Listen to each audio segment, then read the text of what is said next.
ഈ യാത്ര ഞങ്ങൾ മറയൂർക്ക, കൂടെയുള്ളത് എൻ്റെ കസിൻ. ഉച്ചയായപ്പോഴേക്കും മൂന്നാറെത്തി. അവിടെ കയറി കുറച്ച് ഭക്ഷണമൊക്കെ കഴിച്ച് അങ്ങനെ ഇരുന്ന് പിന്നെ നേരെ മറയൂർക്ക് പോയി. ഇരുട്ടൊക്കെ ആവാറായപ്പോഴേക്കും മറയൂരെത്തി. അവിടെ INTUCയുടെ ഒരു പ്രോഗ്രാമൊക്കെ അവിടെ ടൗണിൽ നടക്കണ്ടായിരുന്നു. ഞാൻ പറഞ്ഞു, ചേട്ടാ നമുക്കൊരു സിനിമ കൂടി കണ്ടേക്കാമെന്നും പറഞ്ഞ് കൂലി കാണാൻ കയറി. കൂടുതലും തമിഴ് ചേട്ടന്മാരായിരുന്നു മുഴുവൻ, ഫാമിലീസും.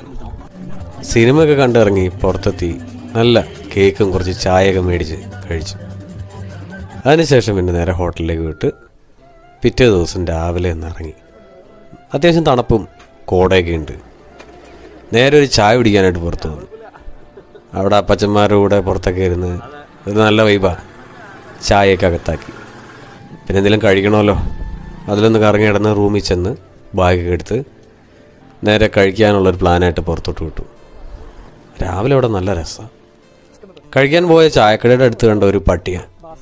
അവരുടെ തന്നെ പട്ടിയാണ് കേട്ടോ, എൻ്റെ പേര് മറന്നുപോയി. നല്ല അടിപൊളി അപ്പം, എന്താ വലിപ്പം അതിൻ്റെ. അതൊരു 3 അപ്പവും ഡബിൾ ഓംലേറ്റൊക്കെ അങ്ങ് തട്ടി അകത്താക്കി.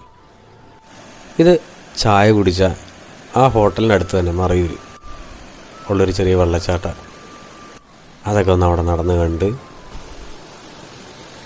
ഒരു രസം. പിന്നെ ഞങ്ങൾ നേരെ തിരിച്ച് മൂന്നാർക്ക് പോന്നു. പോരുന്ന വഴിക്ക് ഇതെല്ലാം ചന്ദനക്കാടാണ്. ജോസിനൊരു കട്ടൻ ചായയും ബ്രെഡ് ഓംലേറ്റും കഴിക്കണമെന്ന് പറഞ്ഞു.